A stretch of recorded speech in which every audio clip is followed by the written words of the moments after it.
Hello again, friends. I am the Reverend Kimberly Quinn Johnson, one of your co-moderators.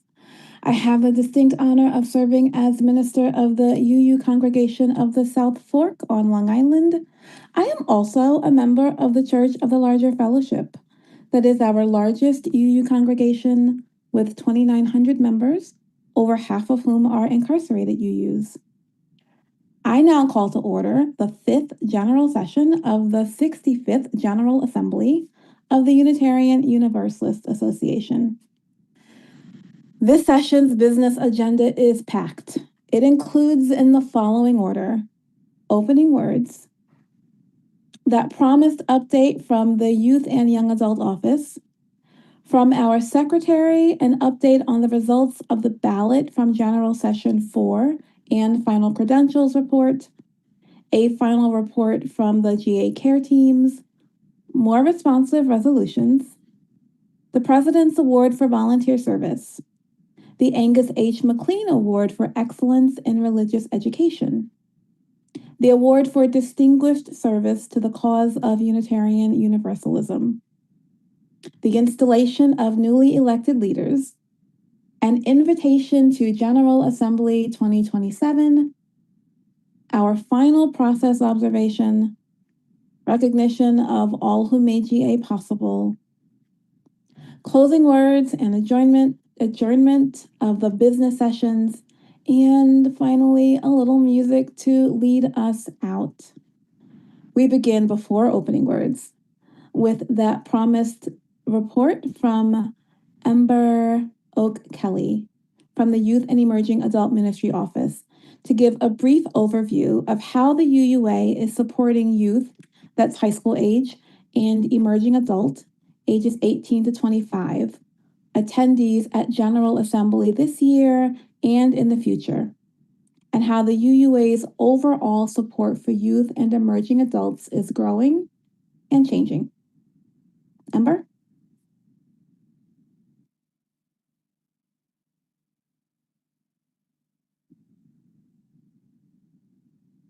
Hi, everybody. My name is Ember Oak Kelly. I use she and her pronouns. I am one of your UUA Youth and Emerging Adult Ministry staff with a portfolio around sustainable leadership development. I'm a white trans woman with shoulder-length brown hair and glasses. I am wearing a burgundy dress and have a black and gold gradient background. Lutheran youth professor Andrew Root writes in his book, The End of Youth Ministry, that youth ministry is for joy because youth ministry is about creating a space for stories and moments of sharing that open us up to something big. I was recently invited into a discussion with a reporter who is looking at youth and young adult involvement in progressive religion as it compares with current popular narratives about young men and conservative Christianity. In this discussion, I heard about experiences across various denominations. I can say that anecdotally in Unitarian Universalism, we are experiencing growth and interest from youth, emerging adults, and young adults. We are seeing a return on our recent investments, like the staffing of the youth and emerging adult ministry team, as well as our shift to a focus on whole church religious education, which emphasizes multi-generational and intergenerational connection. In this work, I remind myself often that we make sustainable space for youth by cultivating institutions and communities where they feel a deep sense of belonging, not of being siloed or objectified. Since the pandemic, how communities gather has changed, and attendance at events is down across the board for people of all ages. Based on feedback from the last several GAs, our team is shifting how we engage General Assembly. We want to be building a sustainable way that is equitably available to youth and young adults across the association. In conversation with our GA partners during this experimental year, we made the decision to focus on resources such as a video of invitations to engage youth as they considered General Assembly, which included a conversation with our co-moderators. We also coordinated Synergy 2026, which includes an association-wide Bridger recognition and we offered grants for covering the cost of attendance. Our goal was to offer a wider invitation to engagement and to delegate work. We, the staff of the UUA who work most closely with youth, recognize the tension between online General Assembly being an efficient way to engage in the business of our association, as well as that it does not meet well our collective need for building multi-generational community. We are actively working to create engagement with leadership. UUA staff have been in conversation with the Board of Trustees about generating sustainable youth leadership structures that provide equitable access to community building resources.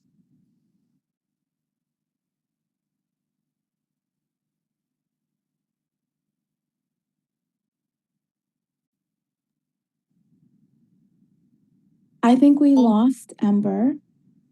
We may find time to return to her. Oh, Testing? we have you quickly. Yes. Yes. What was the last thing you heard? Don't remember. I'm so sorry. Okay.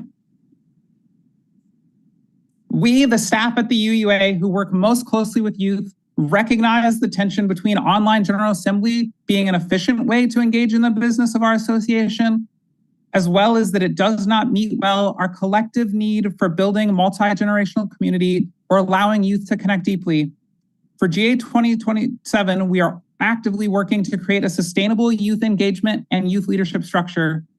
UUA staff have been in conversation with the Board of Trustees about generating sustainable youth leadership structures that provide equitable access to community building resources. The priority of the Lifespan Faith Engagement team is to continue to grow the capacity of religious professionals and our dedicated lay leaders to provide great youth and emerging adult ministry at the grassroots level in congregations and in cluster settings. Our Deeper Joy compendium of activities and the Journeys of Deeper Joy role-playing game curriculum are both seeds which are being planted towards this goal, providing ways for our young UUs to cultivate those community building skills. In the coming months, we're going to be piloting the School of Deeper Joy, a congregationally based container for developing UU identity as well as community building and leadership skills. We are integrating the Deeper Joy framework, which is itself an update of Why Are UU's Deep Fun, into youth and adult leadership models, including in a collaborative effort with our congregational life staff. We're also piloting the Whole Church Woven Faith curricular series this year. And overall, we are working to support the connection of youth and emerging adult culture into a wider UU culture. We believe GA is one part of a much bigger year-round structure which supports and nurtures youth. We also believe that meaningful, sustainable youth and emerging adult programming with strong foundations and engagements in congregations. As we nurture thriving youth communities, can we create a space for stories and for moments of sharing? Can we meet our young people where they are by listening to what they need and creating the spaces that meet the current youth moment? I believe we can make space for youth at General Assembly, in our congregations, and in our lives. Thank you so much, Ember. And now, opening words from UUA trustee John Newhall. Hello, I'm John Newhall, Vice Moderator and Trustee on your UUA Board of Trustees. I'm from Salem, Massachusetts, and currently serve as Director of Religious Exploration at the First Parish in Needham and the Shared Intern Minister between First Church in Boston and Sanctuary Boston. I'm a young adult in my 20s with short hair and blue circle rim glasses. I'm wearing a dark blue patterned dress shirt. Spirit of earth, spirit of divinity in nature, we call upon you. Through you, we are formed, reformed, shaped, reshaped, made and unmade. We are grateful for the endlessness of creation and recreation. Spirit of time, of hours and eras, generations and stages, we call upon you. Through you, we experience transformation, growth, the unknown. We are grateful for the unraveling, the shaping tides of time. Spirit of life, holy presence that moves through our collective breath and stillness, gods of earth and life and movement. Teach us to trust the sacredness of transformation. We are creative beings, destined for imagination and discovery. Remind us that at the root of renewal lies community, relationship, interconnection. When the winds of change stir the waves of transformation, may our creative selves dive into that sacred movement. May our hearts and minds be transformed, reformed, and opened. Let us remember we are companions on this journey together. Blessed be. Amen and Ashe. Hello, everyone. My name is John Simmons, and I serve as your UUA Secretary.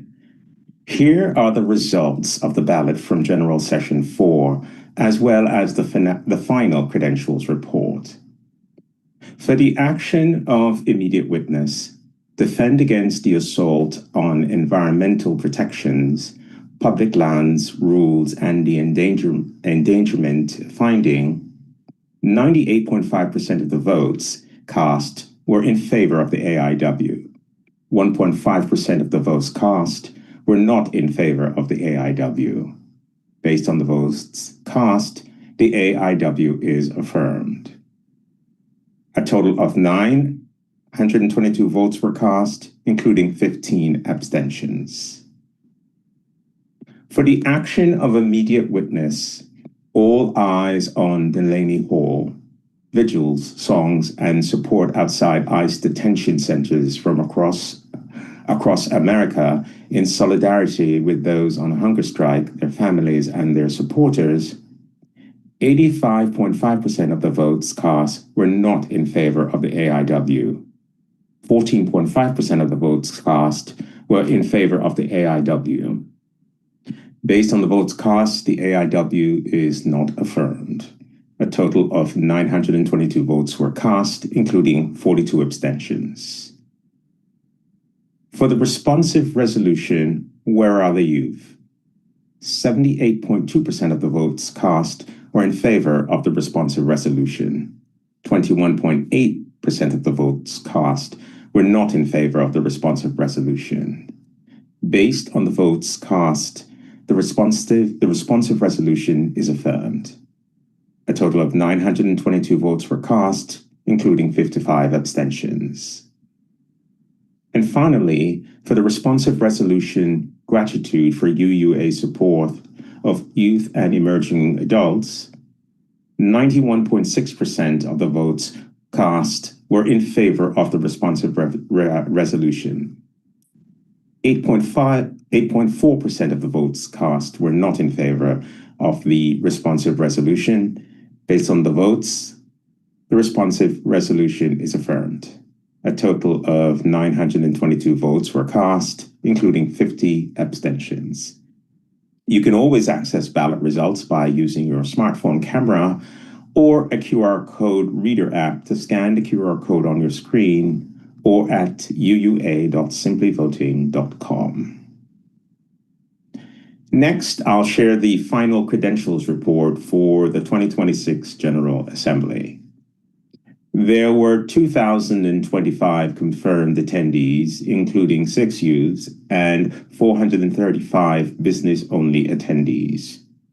There were 1,296 credentialed delegates from 485 congregations in 46 states and 3 countries. Credentialed delegates included 988 from congregation members, 229 ministers, 65 religious educators, and 1 associate member organization. Thank you. Thank you so much, John. Now let's have our final report from our GA care teams, Kim Diana and Christina Spouty.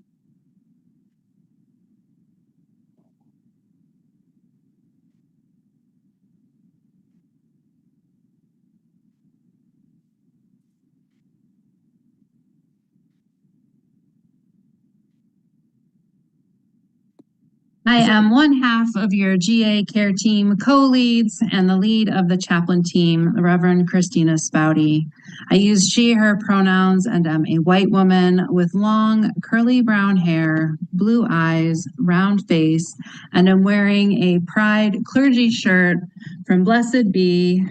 It's not coming up, but from Blessed Be by H.P. Rivers. I've got my chaplain team background, and I am the minister of Tri-County Unitarian Universalists in Summerfield and the UU Congregation of Lake County in Eustis, Florida.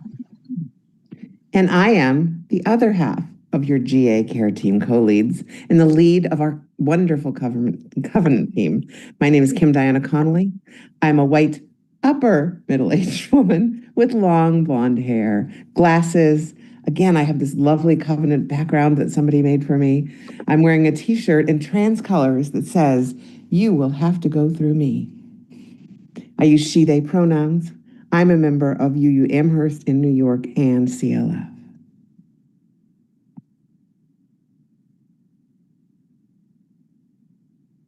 Chaplains and the Covenant team worked closely together to coordinate the care between our teams in serving you, our gathered General Assembly body. We are grateful for your care for each other and this community. Together, we want to reflect that this has been a challenging year. Our processes have not always centered relationship, that covenant that we hold with one another, and this has impacted some of us. We have heard your frustrations. We have heard your feelings of exclusion. We have heard the ways our system of governance is not serving all of us as we strive to meet this moment. We also note that there has been some human error as a factor, times listed incorrectly in places, inconsistent messaging, and lack of clarity. Sometimes it may feel like in an effort to serve as many people as possible in a variety of ways, mistakes have been made, and those too have impacted some of us. We learned that between General Sessions 3 and 4, that information about reaching the care teams had been difficult for many of you to find. So we have made an effort with the help of both staff and teams and other volunteers to repair that today. It's also unclear if some people who had concerns were reaching out to the process observers, perhaps thinking that the care teams would be responsive as well. This feels like a complicated system to access the support we all might want when we're in times of stress and need. This needs to be addressed in the future. This GA has felt more confusing for a number of people. Uncertainty makes us all anxious and undermines our faith in the system. That being said, we appreciated the camaraderie many of you shared in the chats, both the main Whova chat as well as in the community threads. People seemed to be working hard to support and challenge each other in very respectful ways, and the interest in finding our best way forward as people debated while holding each other in covenant, with love at the center, seemed present and clear.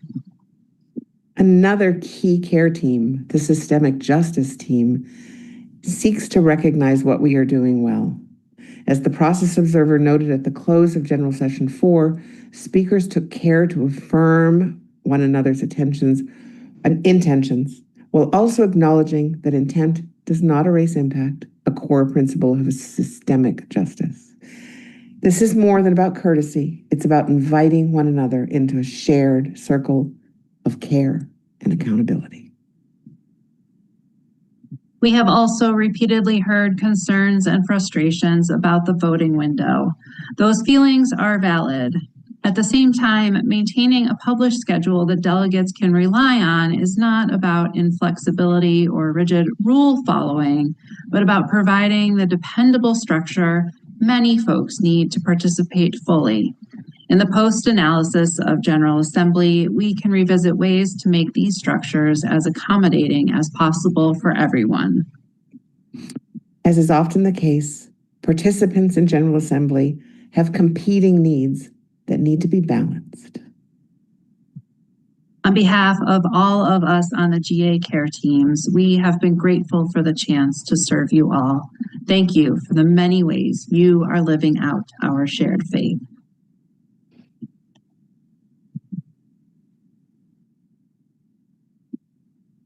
Thank you, Reverend Christina and Kim Diana, for all your good work that you've done over these last few days, along with the teams. We now return to responsive resolutions. As has been noted, the delegate platform lists the deadline for budget motions and responsive resolutions as Tuesday, June 16th at 4 p.m. Eastern, 3 p.m. Central, 2 p.m. Mountain, 1 p.m. Pacific Time, noon Alaska, and 10 a.m. Hawaii. While the intent was to extend the deadline for budget motions, it inadvertently provided incorrect information about the deadline for responsive resolutions. In order to honor that posted extension, we've admitted to the agenda 2 additional responsive resolutions, which were submitted before the posted 4 p.m. Eastern Time deadline. And now we have 10 minutes to discuss each of these responsive resolutions. Each proposer will have 2 minutes and 15 seconds to present their resolution. That will be followed by discussion, alternating between the concern and pro queue. On your screen, you'll find the text of the first responsive resolution, entitled Reaffirming Our Commitment to Immigrant Justice and Relationally Grounded Organizing. I'll read it now. In response to the posted deadline for delegates for a responsive resolution for Tuesday, June 16th, 4 p.m. Eastern Time, and in reply to the 2026 executive report where Carrie McDonald noted, quote, at last year's GA, we told you about the ways your UUA is showing up powerfully for your values in the public square and in the courts.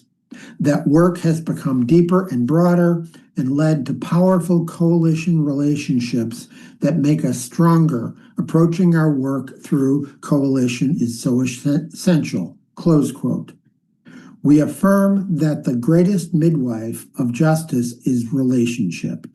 We ask the congregations in our association to reaffirm our demonstrated commitment to organizing in community, prioritizing relationships, and centering the most impacted.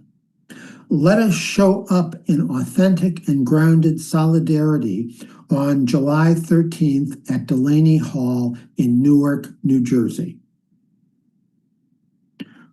We will now pause for 3 minutes while people get in line to speak. As a reminder, so that we can focus on our speakers and so that we can easily identify those who want to be added to the queue, during this discussion, the chat will be limited.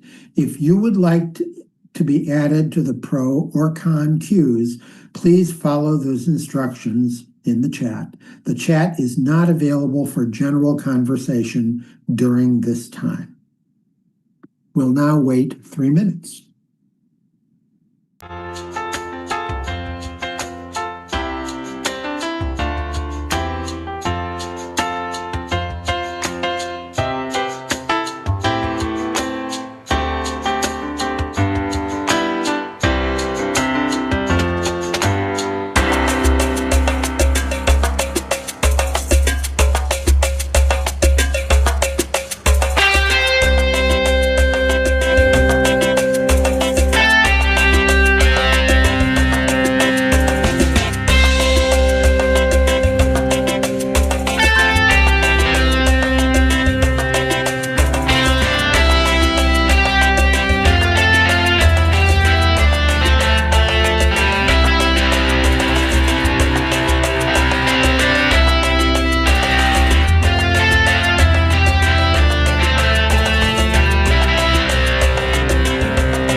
I recognize the delegate who submitted this responsive resolution, Reverend Anya Samler Michael. Please put 2 minutes, 15 seconds on the timer. Hello. Good to be with you again. Reverend Anya Samler Michael, she, her, senior co-minister of the Unitarian Universalist congregation at Montclair, 10 miles from Delaney Hall in New Jersey. I am a white 50-year-old with light brown hair wearing a green textured shirt.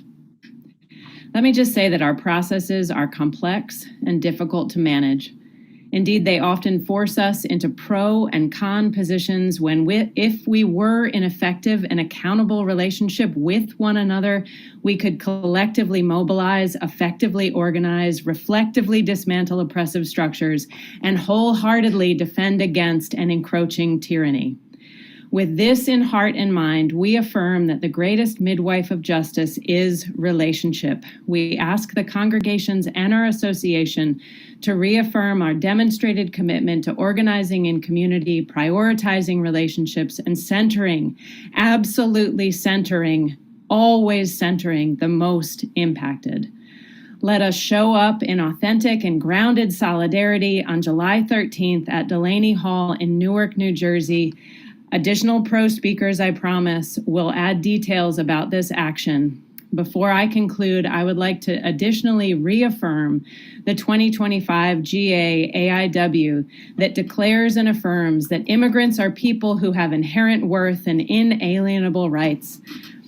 And may this call us to support organizing and mobilizing requests from national partners who are themselves deeply ingrained in coalitions focused on the needs of the most vulnerable. And thank you, Zoom, for letting me actually stay for this whole offering.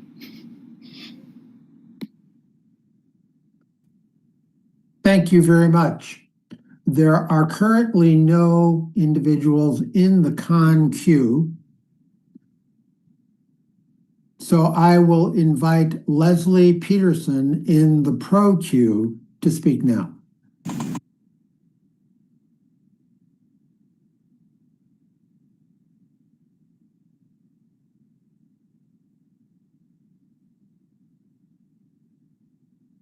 Leslie, you are muted. Thank you. My name is Leslie Peterson. I'm with the Unitarian Universalist congregation of Fort Myers, Florida. I am a 65-year-old white woman with blonde hair that goes down past my shoulders. I am wearing a blue shirt and I identify as neurodivergent. I spoke in favor of the AIW earlier today. But that was before I had a chance to listen to all of the concerns from the people who are directly impacted on the ground in New Jersey. And after listening to their concerns, I had to adjust my views on this, and I felt very, very, very sad about having to vote no on the resolution because I truly care about the plight of these people that are being held in these detention facilities.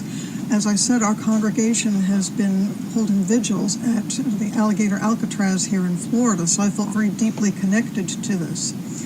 But I agree that we have to listen to people who are most directly impacted and affected, and the people who spoke out expressing these concerns moved me deeply. I am joyful that this resolution has been put on the ballot because it gives me and all of us an opportunity to be able to show our concern and our dedication to working on this issue. So thank you so much. Thank you very much. And now we have no one in the con line and Reverend Dr. Robin Tanner. Please put 2 minutes and 15 seconds on the timer.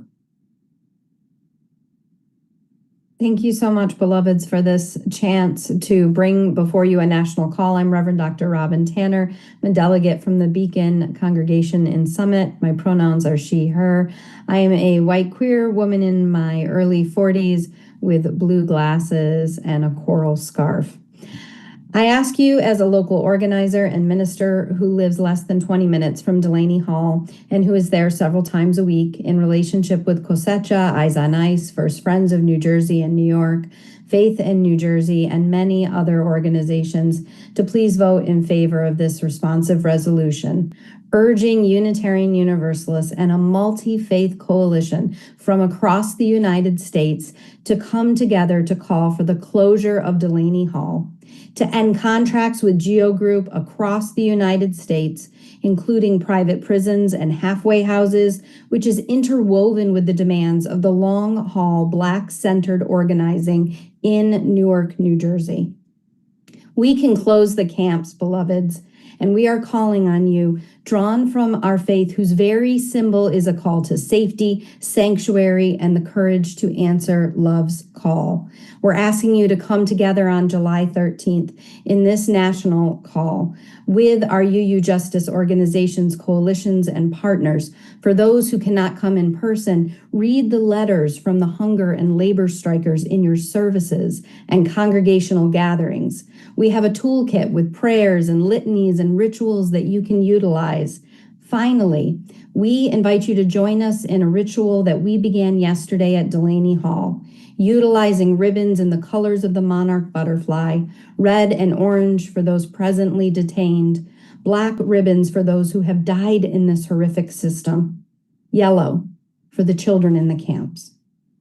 We ask you to learn the names of these beloveds, place their initials on these ribbons, and ritualize placing them in your services and within your local communities.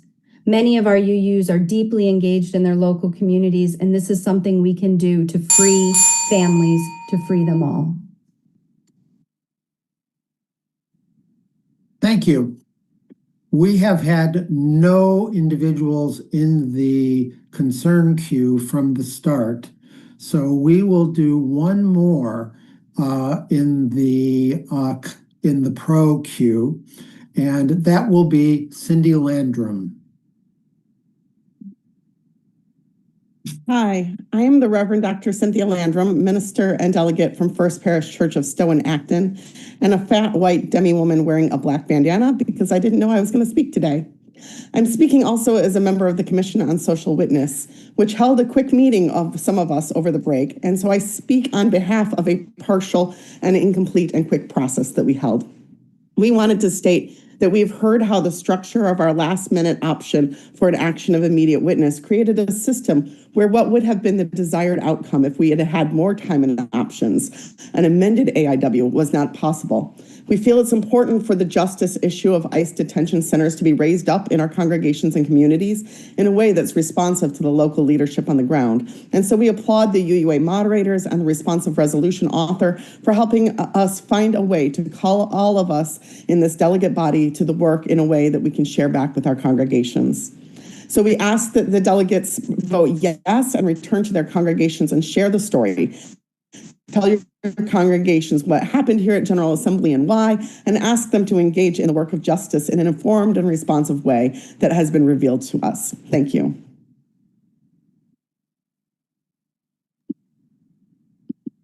Thank you very much. And that will be the last speaker on this responsive resolution. And we will move on to Kimberly for the second responsive resolution. Thank you so much, Bill, and thank you, speakers. We now turn to the second, which is actually the fourth responsive resolution. On your screen, you'll find the text for include concerns about Southwest Asia and North Africa, SWANA crisis, in Commission on Appraisal's renewed outreach. I'll read it now. In its 2026 UUA GA report, the Commission on Appraisal states it will be, quote, sharing how the issues with which the association has been concerned in the past have or have not been resolved, and how they continue to echo in the present, end quote. Widespread concern about the SWANA region crisis is an unresolved issue that echoes in the present. Our association has no formal structure for addressing SWANA region concerns, other than its membership in the Coalition of Churches for the Middle East, Coalition of Churches for Middle East Peace.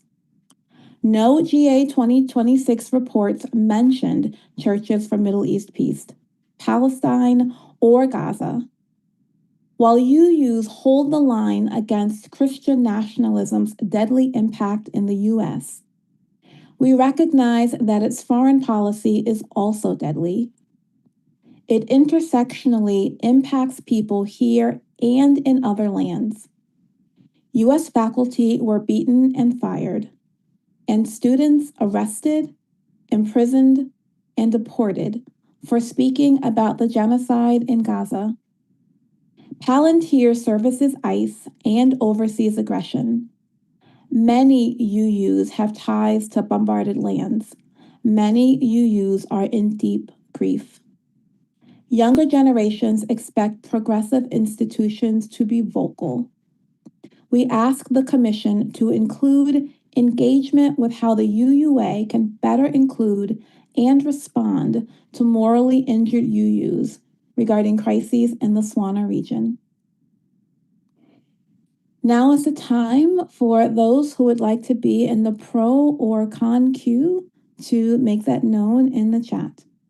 We'll pause for 3 minutes while folks get in line. Again, during this discussion, the chat will be limited. If you'd like to get in the pro or con queue, please follow the instructions in your chat. Chat is not available for general conversation during this time.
begin discussion, I recognize the proposer of this Responsive resolution, Donna Ashwari. Please set the timer for 2 minutes and 15 seconds. Thank you. I am Dana Fisher Ashrawi. I use she, her pronouns, and I'm a delegate for Tapestry UU Church of Houston. I'm also the president of Unitarian Universalists for Justice in the Middle East. Thank you for the inclusion. Part of the charge of the Commission on Appraisal is to study and suggest approaches to issues which may be of concern to the association. The Commission has studied the issues of class and covenant in our faith. The thought is that the Commission on Appraisal could be a location for study and recommendation for concerns about the Swana region. What would be deeply welcomed is for the Commission in its planned outreach to many UUs at all levels to include listening to them about how the Swana region crises impact them, what the association is doing well in this regard, and how the association could do better.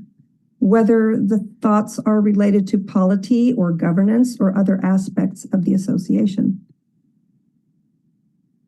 What support is needed for the association? There has been progress in our faith, but still we perceive a gap around the inclusion of concerns for crises in Southwest Asia and North Africa, acronym SWANA. While some of this is related to budget and person hours, UUs are creative and resourceful and can find a way.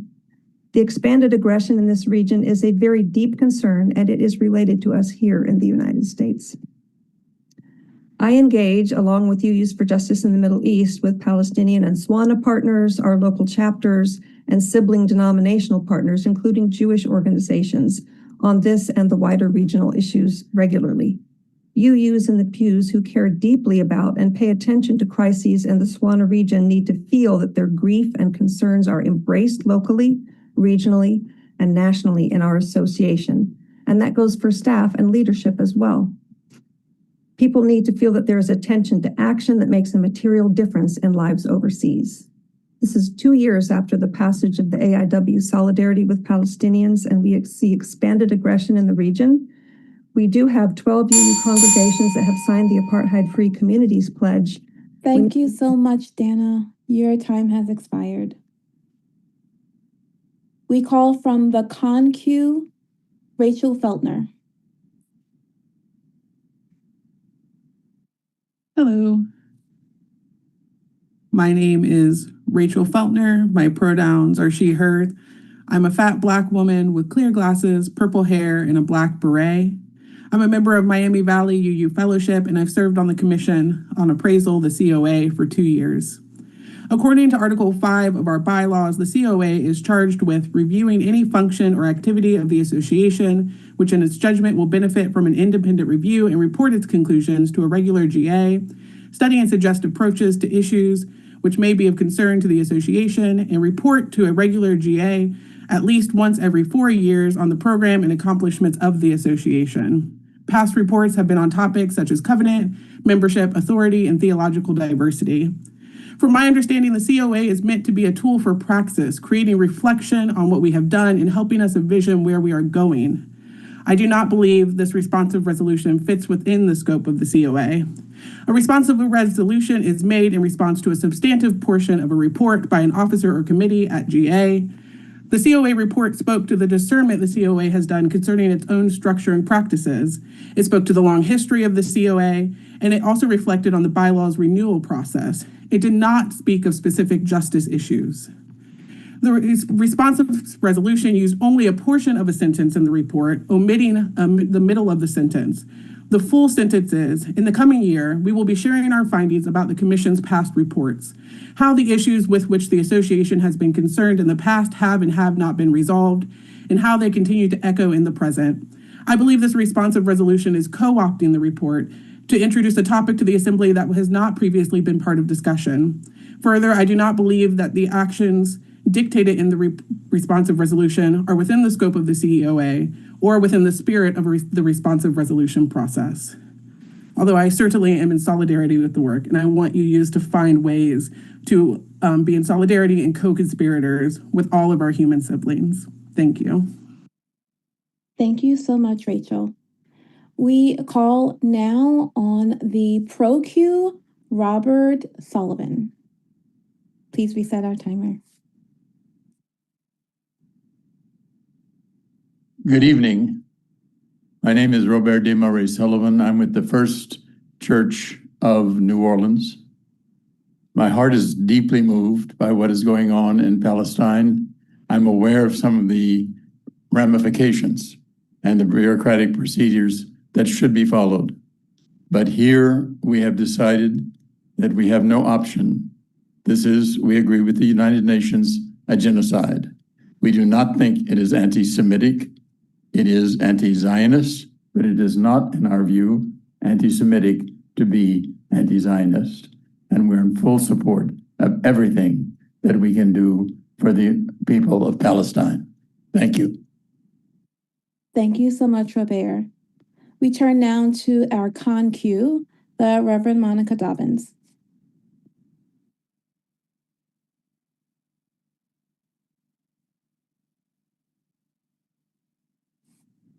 Monica?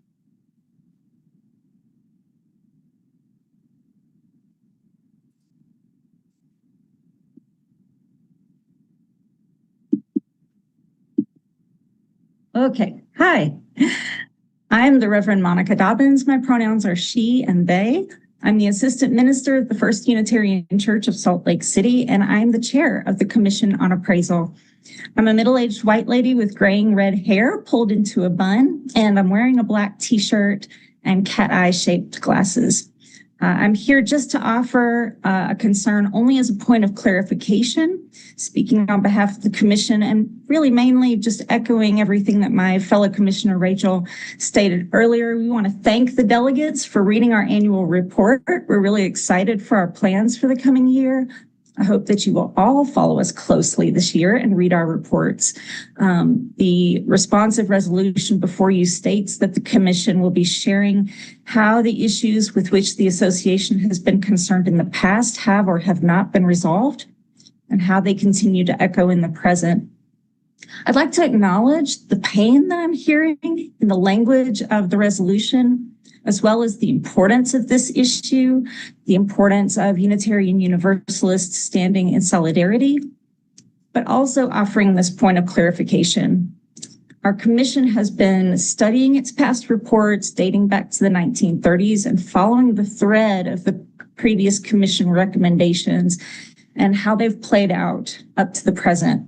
Most of the Commission's old reports relate to governance and polity in accordance with our charge to review the functions and issues of the association and not to any specific past or present social justice concern. So thank you for hearing that clarification.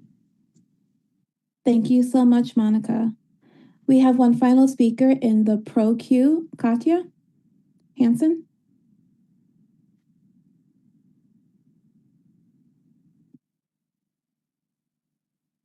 Hi, my name is Katya Hansen. My pronouns are she and they interchangeably. I'm a delegate from Palomar UU in fellowship in Vista, California, and I'm a past middle-aged fat white woman with silver, white, and brown hair. I'm wearing a black V-neck with a silver spiral necklace with a chalice in the center. We should not need a responsive resolution to name Palestine. Unfortunately, it's the only pathway available to us at this point in General Assembly. Institutionally, Unitarian Universalists have struggled just to mention the genocide and suffering in Gaza and other parts of Palestine. We must be willing to name the complexity, the harm being done in the name of the United States, and the truth about what is happening. In fact, naming what is true is a prophetic gift that we can give and receive as Unitarian Universalists. Last year's General Assembly passed an AIW that acknowledged the genocide and suffering in Palestine. It should not be controversial to continue to speak this. Again, we should not need a responsive resolution to name Palestine, but unfortunately, it's the only pathway available to us at this General Assembly. So I ask you in joining me to affirm with your yes vote on this responsive resolution. Thank you. Thank you, Katya, and thank you so much, delegates. Seeing no more people in our queues for pro or concern, We close this discussion. Thank you all very much for both of those conversations. You'll find ballots to these two responsive resolutions on your delegate platform. Ballots will close 90 minutes after the close of this General Session 5. Now let's turn this over to our president, the Reverend Dr. Sophia Betancourt, for the President's Volunteer Service Award. Thank you, Reverend Kimberly. Again, beloveds, I'm the Reverend Dr. Sophia Betancourt, a fat, queer, Afro-Latina cisgender woman with caramel-colored skin, glasses, and locks pulled behind my shoulders. I'm wearing a black shell with a black and white blazer over it. I use she, her pronouns, and it remains my privilege to serve as president of your Unitarian Universalist Association. The President's Award for Volunteer Service to the Unitarian Universalist Association is given to the person, organization, or group designated by the President as having given extraordinary and vital service to the UUA as a volunteer. I am so proud to recognize Minnesota Unitarian Universalists as the recipients of the 2026 President's Volunteer Service Award. In lieu of calling forward an individual or small group to receive this physical award on behalf of the community as a whole, we're going to share just a small sample of images reflecting the power of living our values out loud as we lean into the communal care required of all of us in these times. We acknowledge the struggle is not over in Minnesota. ICE has continued to abduct community members, and neighbors have continued to show up in resistance and solidarity long after the national spotlight faded. Just this morning, the FBI raided homes and arrested 15 people in Minnesota. While UUs were present in witness and solidarity today, as we have been throughout this crisis, we have not heard of any UUs arrested at this time. We also offer gratitude and thanks to all those showing up in prophetic witness and in real relationship at Delaney Hall in Newark, New Jersey. Thank you, beloveds, for your profound ministries.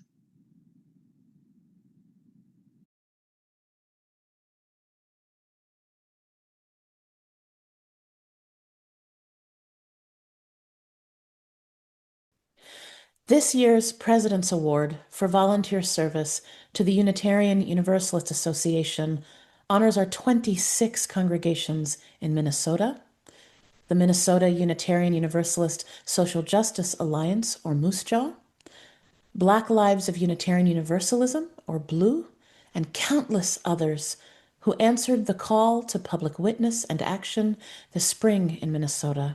We are also grateful for the leadership of March, Multi-Faith, Anti-Racism, Change and Healing, and the Chicago area congregations who shared their experiences and learnings resisting the injustices and violations of ICE. Throughout this crisis, our Minnesota congregations banded together and with community partners in defense of neighborhoods and communities, showing up powerfully in support of our values. UUs were adaptive in meeting the moment, contributing, and showing up in ways that were most needed in defense of their neighbors. On January 23rd, 2026, hundreds of UUs from across the country gathered and marched to demand that ICE get out of Minnesota. Support poured in through people, donations, and encouragement. It was a powerful manifestation of Unitarian Universalist faith and theology in action, one which supported local UUs as they endured ICE's occupation of Minneapolis for months. This award primarily acknowledges the countless untold and unseen actions of UUs. Much of this resistance was anonymous by design, its successes known only to those who directly benefited from the harm that was prevented. If you think we are celebrating you, we are. If you did anything, big or small, seen or unseen, this award is for you. Unitarian Universalists in Minnesota powerfully and faithfully manifested our values and continue to do so. May you feel the gratitude and support of our entire association as you continue to offer ministry and support in these destabilizing times.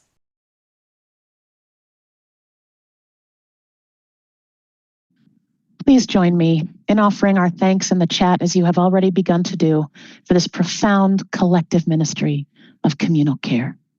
Thank you. beloveds.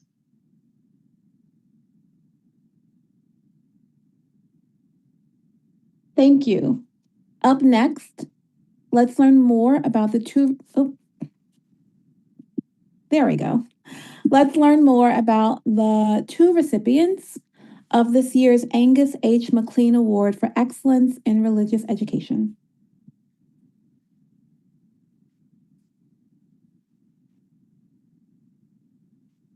The Angus McLean Award for Excellence in Religious Education honors people who have contributed and raised the quality of religious education on many levels. I'm Nowell Bethay, Director of the UUA's Lifespan Faith Engagement Office. I'm a light-skinned, biracial, Asian American, non-binary person in my 40s with brown chin-length hair. And I'm Mix Catherine Childs, president of LREDA, the Liberal Religious Educators Association. I'm a chubby, white, non-binary person with short, curly brown hair and wire-framed glasses. This year, we have the pleasure of honoring two recipients before our assembled association. The first recipient that we are honoring today is Kathy Sagal. Kathy is among the first who come to mind when I think of someone who embodies and models the values of professionalism, respect, service, and leadership as a religious educator. Kathy first served First Unitarian Church of Providence as a full-time religious educator for 30 years. Kathy served as president of the Unitarian Sunday School Society, as a member of the GA Program Development Group, and has given many years of leadership to the Star Island Faith Development Conference. She is a past president of LREDA. She and Gail Forsyth Vale launched and now facilitate the LREDA Life Member Chapter, where they have been stalwart and enthusiastic supporters of the board and our work, as has Kathy been personally so to me as the current LREDA president. Relentlessly active, even in semi-retirement, Kathy served on the most recent UUA Presidential Search Committee and has been nominated to serve on the UUA Nominating Committee. She is currently an adjunct professor of UU Faith Development at Harvard Divinity School. I'm Kathy Sagal, an older white skinned adult with graying hair, wearing a white shirt, blue glasses, and scarf. I'm deeply honored to join those chosen over the years for the Angus McLean Award. My heart is filled with gratitude for the colleague friends who have guided my path in serving our Unitarian Universalist, multi-generational, living faith tradition. I'm also grateful to my family and the First Unitarian Church of Providence, Rhode Island. The foundation of my journey of learning, growth, and leadership has been supported and informed by the story threads of the Liberal Religious Educators Association. Courage, faith, claiming power, leading the way, shaping Unitarian Universalism. Toward those goals, I worked collaboratively to promote shared leadership and ministry among UU professionals and lay leaders. Now, in these anxiety-filled, cruel times, teaching comprehensive UU faith development to ministers in formation, I feel generational responsibility and joy, witnessing and sharing the evolution of our faith, stressing the life-changing importance of UU faith engagement held by dedicated religious educators. I so appreciate being recognized by the UUA and McLean Committee for this award, alongside my inspirational guides, especially last year's award recipient of blessed memory, my beloved friend and colleague, Reverend Dr. Natalie Fenimore. A closing from Ma Muse. We shall be known by the company we keep. It is time now, and what a time to be alive. In this great turning, we shall learn to lead in love. I continue to care deeply about our UU faith and all people. May we remain strongly connected to love-centered, inclusive leadership, committed to anti-oppression, freedom, health, and courageous action for justice and peace. Our second recipient this year is Leah Derlin Jones. Leah is a second-generation lifelong UU who has been a religious educator for 34 years at the UU congregation of Charlottesville, Virginia. She was among the first to be a credentialed religious educator and is a huge advocate of shared ministry and anti-oppression work in our faith. Locally in Charlottesville, she grew the DRE position from 3/4 time to full time, added even more staffing for the congregation's growing lifespan program, and she's an integral part of the congregation and was ordained into the Unitarian Universalist ministry in 2020 by the UUC-ville. Her Labyrinth ministry has been a blessing for the whole community. Associationally, Leah was involved in YRUU leadership as a youth, worked as a youth program specialist at the UUA, was on the Laredo Integrity Team, a Laredo Large convener, co-authored the Family Ministry Shared Ministry curriculum, led GA workshops, served on GA Planning Committee, and led many Sparks modules. Thank you, Leah, for your commitment to contributing both a grounding and visionary spirit in Unitarian Universalist religious education. My name is Leah Derland Jones, and I am a queer, cisgendered, late middle-aged white woman with short salt and pepper hair. I use she and her pronouns. It is with immense joy and humbleness that I accept this award. My career as a religious professional started when I was just shy of 25 years old. What an amazing, faith-filled journey it has been and continues to be. I would not be the religious educator I am today without my beloved colleagues, mentors, and friends encouraging me and challenging me to grow and learn and thrive. Thank you to all of you for your many gifts, especially your inspiration and collaboration. You embody what is best about our shared faith. To the people of the First UU Church of Lubbock, Texas, thank you for raising me, for supporting me in continental youth work, and for seeing my potential as a religious leader. To the people of the UU congregation of Charlottesville, Virginia, thank you for being my people for all of these years. We have done wonderful things together, and may we continue to do so for many years to come. To my family, biological and chosen, and especially my wife Karen and daughter Anna Lee, your love and support matters more than words can convey. Thank you, and I love you. And to the divine mystery, I thank you for instilling in me a clarion call from a young age to serve our faith. May the holy work that is Unitarian Universalist religious education be recognized for just how important it is, and through it, may we all flourish.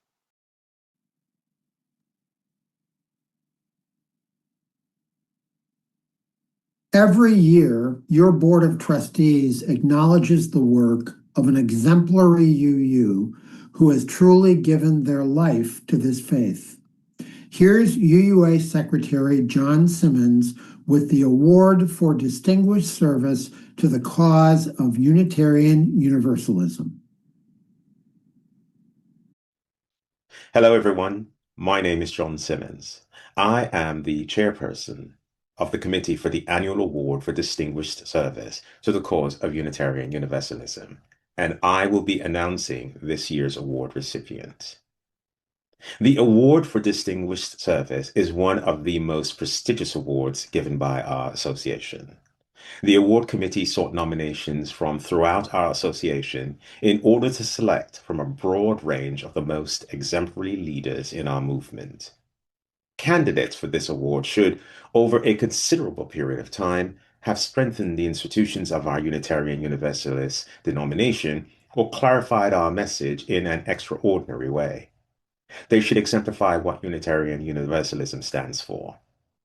So I am delighted and honored to announce the 2026 Award for Distinguished Service to the Cause of Unitarian Universalism goes to the Reverend Dr. Clyde Grubbs. Now let's hear from the Reverend Marisol Caballero, the Reverend David Carl Olson, and the Reverend Petra Toms. Hi, my name is Reverend Marisol Caballero. I'm a brown middle-aged woman with brown wavy hair and a floral dress, floral necklace, and a floral background. And I just want to say, Clyde, I was 19 when I met you and your late wife, Reverend Marjorie Bones Wheatley. I felt a call to ministry and I was taken under Marjorie's wing. We lost her too soon to cancer, and you took up where she left off. You're more than a mentor. You've become my family, my pawpaw. I'm no exception for your generosity, though. You've mentored more ministers than anyone I know, and you've served on nearly every level of UU lay and professional leadership. We all owe a tremendous amount to your scholarship and your gentle guidance. Your great humor, encyclopedic knowledge of history, and wisdom for long haul revolution are a blessing. I love you. Congratulations. My name is David Carl Olson. I am a minister at our Unitarian Universalist congregation at Shelter Rock. My esteem for Clyde Grubbs has been growing for over 40 years, since he was my teacher in a community school setting where we studied together the ways that the ruling powers stay in charge. He taught us the power of unity among peoples, about movements that make advances, about the ways racism and male supremacy and ageism and homophobia and this culture that we inhabit have been constructed to keep all of us divided and most of us down. Clyde quoted Frederick Douglass, "Power concedes nothing without a demand. It never did and it never will." Clyde encouraged me and mine to make a demand. At his ordination, he asked me to sing, "We will remember all the strong arms and hands that never once found justice in the hands that rule this land." My life has been changed. My faith has been deepened by my relationship with my teacher, my colleague, Clyde Grubbs. My name is Reverend Petra Toms, and I'm the minister of the Unitarian Universalist Congregation of Central Nassau in Long Island, New York. I am of Black and Cherokee heritage. Clyde, you mentored me from aspirant to full fellowship, supporting me through the joys and challenges of community and congregational ministry. You encouraged me to join drum, attend Finding Our Way Home, and introduced me to spiritual direction. Closest to my heart is our Cherokee heritage. You've taught me the stories, history, and culture I long to know and appreciate. You shared my focus on the doctrine of discovery. You wrote the 2020 GA resolution on the rights of Indigenous peoples, and I'm continually sharing that document. I'm grateful to know your late wife, Marjorie Bones Wheatley, and her wisdom through your remembrance of her. Your guidance has given me breath. I'm grateful for your friendship with Michelle, and I thank you in Cherokee. Wado, Clyde, Wado. The citation reads, "The Reverend Dr. Clyde Grubbs has spent a lifetime weaving together justice, spirit, and community in ways that have profoundly shaped Unitarian Universalism. We honor him with deep gratitude for a ministry that is at once grounded, visionary, and joyfully transformative. A lifelong Unitarian Universalist, Reverend Dr. Grubbs first found his calling in the liberal religious youth movement, where the seeds of faith, leadership, and justice took root early.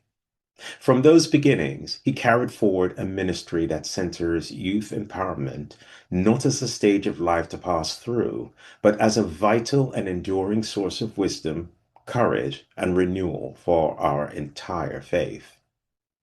Throughout his decades of service, Reverend Dr. Grubbs repeatedly has been called into leadership by his peers through democratic processes, an enduring testament to the trust, respect, and confidence he has inspired across our movement, whether in congregational settings, denominational bodies, or movement spaces. Colleagues consistently have recognized in him a steady, principled, and visionary leader, returning to him again and again in moments that require courage, clarity, and care. His congregational ministry reflects both depth and range. Reverend Dr. Grubbs has served in co-ministry with the Reverend Marjorie Bowens Wheatley and the Reverend Dr. Michelle Walsh, and in lead ministry roles across multiple regions, including in Canada, guiding congregations through periods of growth, transition, and transformation.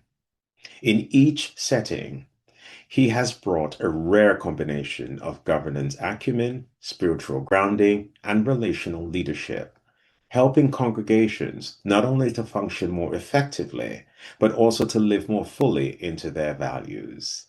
As a parish minister, affiliate community minister, and interim leader, he has strengthened congregational systems while nurturing the spiritual lives of those he served.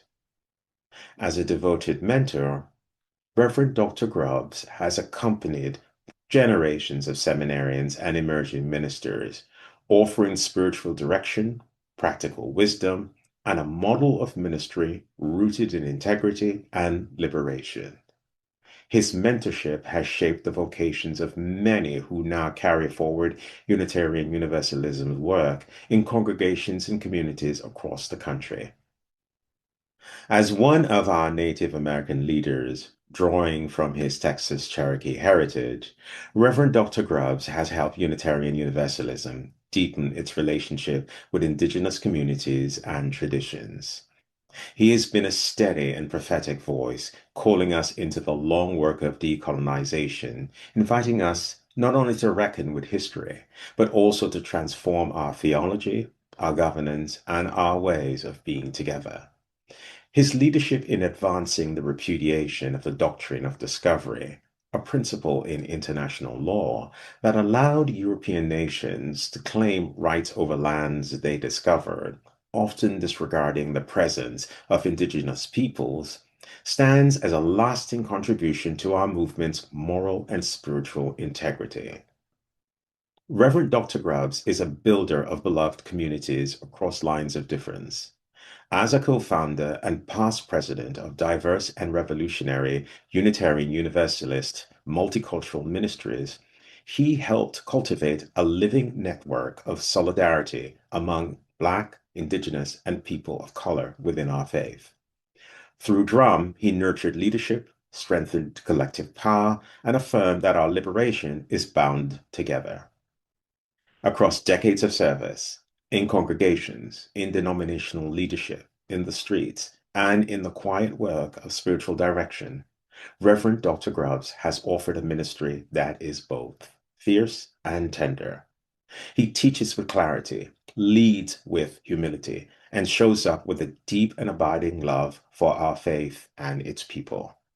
Our movement's gratitude to the Reverend Dr. Clyde Grubbs is expansive and enduring.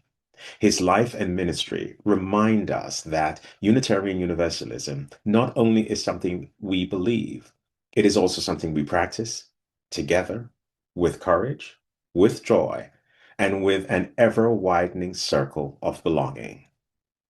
It is with great joy that we honor him for his distinguished service to the cause of Unitarian Universalism. Hello, I am the Reverend Dr. Clyde Grubbs. I have light bronze complexion on my big old head framed by long silver hair. I wear a pendant with a black side of love hoodie and a pair of glasses. He, his works for my pronouns. Becoming a Unitarian Universalist for me has been a lifetime of doing, of practicing, of learning. Christened at the Wallaston, Massachusetts Unitarian Church in 1942, by my 15th birthday, I could articulate what liberal religious youth meant to me. It has been a process, becoming a Unitarian Universalist. When I was a child, when I was a teen, my grandmother took me aside told me about the Texas Cherokee. That's who you are, boy. That's who you are. My father shared stories, taught me to listen to the woods, to the sea, to the gathering storm. Look and listen. Looking and listening were practices that proved helpful growing up in America's racialized class society, in this arrogant empire that I have witnessed and resisted. Being my grandmother's boy and becoming my mother's Unitarian Universalist were two intersecting currents. Moving forward required navigating in church, in school, and at work. Navigating when hearing Unitarian Universalist adults say things to my father like, "Hey, Chief, where's your squaw?" And welcome me, the shy me, as our vanishing American.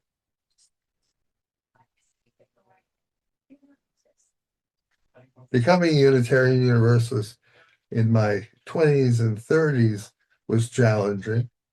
There was a division among us relative to the civil rights and empowerment movements, and relating to Cuba, Vietnam, and the occupation of Alcatraz Island. And yes, Palestine, way back then. Angry and young, I dropped out of theological school, studied history, taught history, became an organizer, and an occasional preacher. I was a high holiday churchgoer for a while. It was a decade later, in my late 30s, that I joined a congregation and found Unitarian Universalists who shared my concerns. Over time, I came to understand empire and imperial conquest that goes back millennia. Power over is deeply institutionalized, and consequently, institutional change requires big organizing. Organizing changes, culture, and changes. People come together and we overcome. Back in the day, I heard James Luther Adams, we were members of the same congregation. And I remember his saying an idea, sharing an idea. That idea helped focus my organizing vision. He said, by their groups, you shall know them, Adams said. People are formed and renewed by their associations, by their congregations, by their unions, by their professional or colleagues, by their families, and by their neighbors, and by those with whom we pray, hope, and witness. Thank you to all my groups, to the congregations I have served, to the committees and networks with whom I have grown in depth and have challenged me to continue being Unitarian Universalist. Thank you, Drum. The diverse revolutionary Unitarian Universalist multicultural ministries. Thank you for the last 27 years of challenge and companionship. Together, we have seen change, growing awareness, and increased willingness to struggle for beloved community. Thank you, Board of Trustees. As the stewards of this award, it is an honor. Thank you. Thank you again, Reverend Dr. Clyde Grubbs, for your tireless dedication to this faith.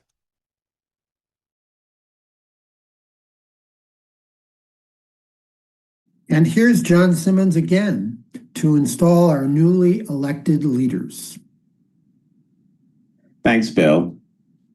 The following individuals have been elected by this General Assembly to serve on the following boards, commission, and committees. For the Board of Review, Denise Rhymes, Reverend Abby Tennis. For the Board of Trustees, Gail Forsyth Vale, Chloe Ockey, Reverend Dr. Oscar Sinclair, Terry Grimm. For the Commission on Appraisal, Peter Mather, Julie Romero, Lincoln Statler. For the Nominating Committee, Reverend Viola Abbott, Sunny Palmer, Kathy Sagal, and Claire Sexton. And for the Presidential Search Committee, Reverend Dr. Madeleine Campbell, Ben Gable, Lynette Millett, Rachel Roth, and Reverend Hannah Villeneuve. Guided by love for this tradition and hope for the future, this General Assembly has duly elected members of the Board of Review, Board of Trustees, Commission on Appraisal, Nominating Committee, and Presidential Search Committee. We welcome their gifts, skills, time, sacrifice, and voice to be shared in love, trust, and dedication in the years to come. Please join us as we covenant together to install these leaders to the offices to which we have elected them. May our Unitarian Universalist faith and heritage inform your work and deeds as you serve with our leadership, our congregations, and our staff. May your efforts and work inspire goodwill among all. As you signify Unitarian Universalism in the wider world, may you serve as an instrument of reconciliation, hope, and welcome. May you keep love in the center of your work as you seek to embody our shared values of justice, equity, pluralism, and generosity as we create an interdependent web of transformative faith. May you deal forthrightly and honestly with us, keeping foremost in your heart the health and well-being of our movement, speaking your truth without fear of repercussion, and encouraging others to do the same. Holding all of this in mind and heart, do you covenant to do this work for our faith in the coming years? I covenant. I covenant. I covenant. I covenant. I covenant. I covenant. I covenant. I covenant. I covenant. I covenant. I covenant. I covenant. I covenant. I covenant. I covenant. I covenant.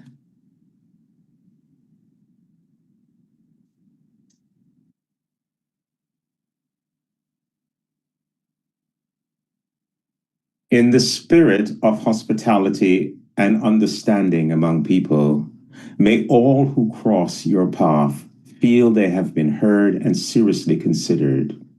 We, the General Assembly, covenant to encourage you and support you as you serve our movement. May our trust carry you through both difficulty and triumph. In gratitude, we thank you for your willingness to serve. Thank you, leaders, and thank you, John. Next year, General Assembly 2027 will be multi-platform, both online and on-site in San Jose, California. Here's a little message about what to expect.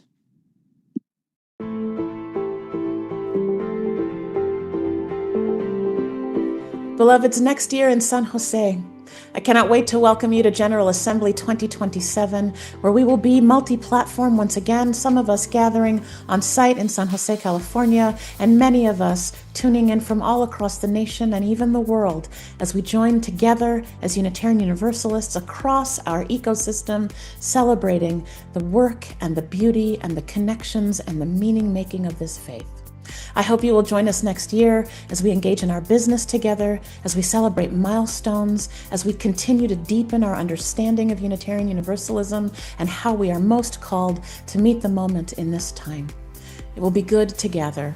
No matter where we come and join in from, we will be learning and grounded in the culture of San Jose, and together leaning into all that matters most in this faith tradition. I can't wait to be with you again, beloveds, next year.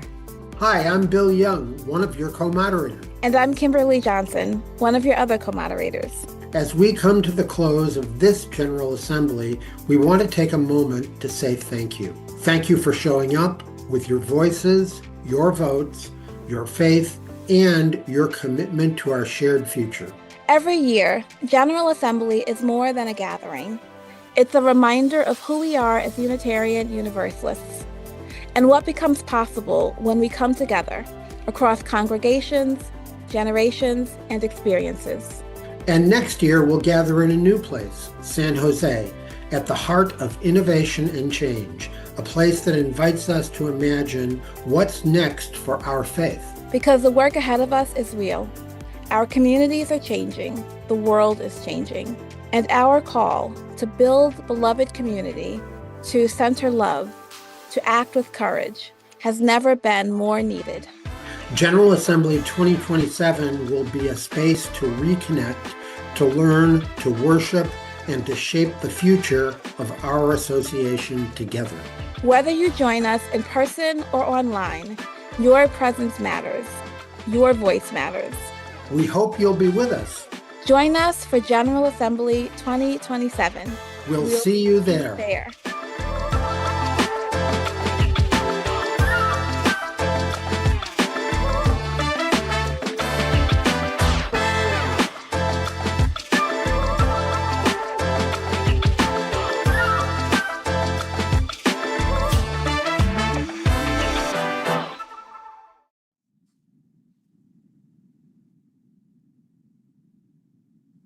Once again, and for the final time, here is Chris Chappell with a process observation for this session.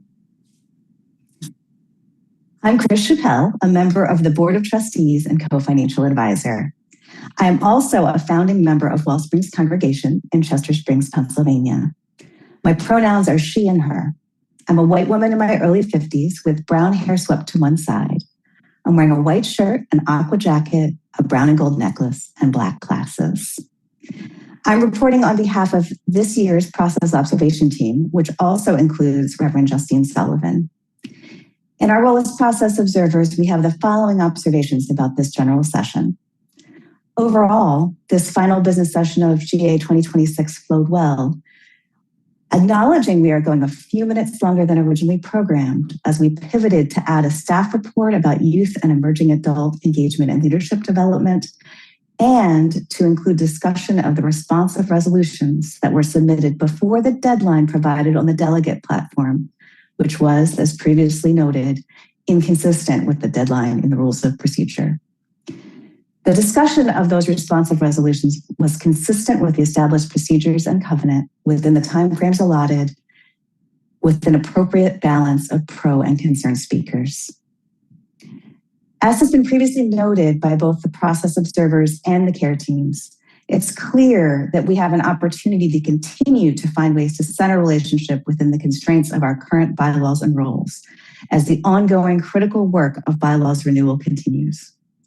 We also have an opportunity to continue to find ways to make the online experience easier to navigate, less complex, and more accessible. There are also some clear learnings from our experiment this year with compressed general session timeframes, including the need to ensure that sufficient time is provided for the voting process and that ballot availability windows are clearly and accurately communicated. And finally, I'd like to take this opportunity to thank you all for remaining in covenant throughout all of our sessions over the past few days.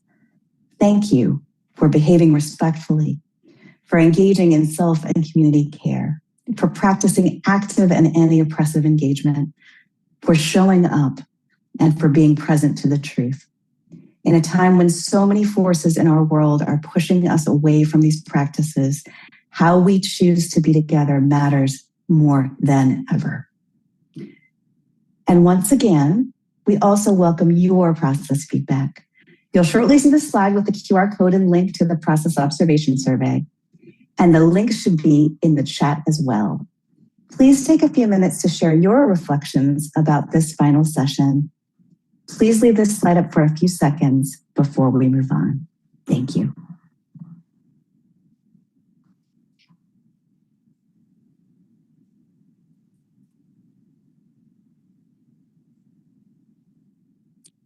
Thank you so much, Chris. Bill and I want to sincerely thank all of the people who've been serving in volunteer capacities this year. There are a lot of people pulling this together. Thank you to all who are completing your terms in volunteer leadership. Your service to our association has been a gift to this community and a foundation for the work ahead. And thank you all who are remaining in service. We understand that in these times, your service is especially challenging. Please know that it is also especially appreciated. Volunteer work is an essential part of everything the UUA does, and we do not take your work for granted. We are grateful to all of you who have shared your frustrations and your joys with us this week. We will take what we have learned and really try to do even better next year. Please be sure to fill in the surveys, which will come to you after GA. Please continue to offer your observations in our process observation form. We do read your responses, and we do take them seriously as we begin to envision the following year. Making General Assembly each year takes an enormous amount of time and energy. We want to thank all of the people who are making it happen. That's especially to the board's mod squad, who have led us so skillfully through our general sessions this year. To our process observers and tellers, who supported us thoughtfully and with agility. Making General Assembly happen truly takes a village. We thank the following groups and people. And we begin with GA Worship Director Coordinator Reverend Verdis Robinson, the Association of UU Music Ministries, and all the wonderful musicians and singers who are part of GA this year. Our legal counsel and parliamentarian, Adrienne Walker, our covenant team, our systemic justice team, our chaplain team, our accessibility and inclusion team, our app team, our young adults, our youth, all those who have led workshops and cohorts and will do more later this week. Thank you for all of the organizations and groups that are working during GA and year-round to sustain our association and our people. To DRUM, Diverse and Revolutionary UU Multicultural Ministries. Equal Access and Disability Caucus. Blue, Black Lives of Unitarian Universalism. Trust, Transgender Religious Professionals, UUs Together. Loretta, the Liberal Religious Educators Association. UUMA, UU Ministers Association. AUUA, the Association of UU Administrators. The GA Advisory Council, our ASL interpreters, the GA chat hosts, the Commission on Social Witness, and our Board of Trustees. and our amazing UUA staff. Larry Stradoff and always creative, supportive, and knowledgeable ITS staff. General Assembly and Conference Services Director Latanya Richardson and her staff. Our remarkable President, Sophia Betancourt. Our tireless Executive Vice President, Carrie McDonald.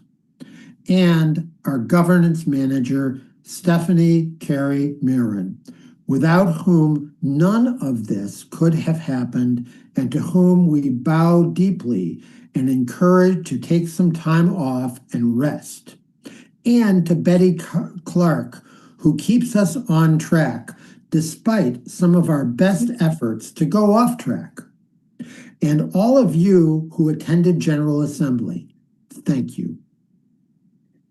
Our thanks to all of you who discern, learn, and continue to grow in this faith we call Unitarian Universalism.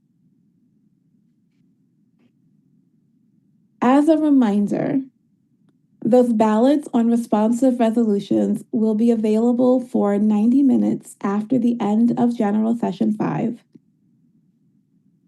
And now, I call for the official adjournment of the business sessions, but not the assembly quite yet, because we have some more days to go after a brief break. We declare that the business sessions of the 2026 General Assembly of the Unitarian Universalist Association are now adjourned. But don't forget, there's more GA ahead of us. We look forward to seeing you during the programmatic portion of GA 2026, beginning on Friday, June 19th, with Synergy Worship. And now let's enjoy a little bit of music with Adam Pod and the First Unitarian Brooklyn Choir.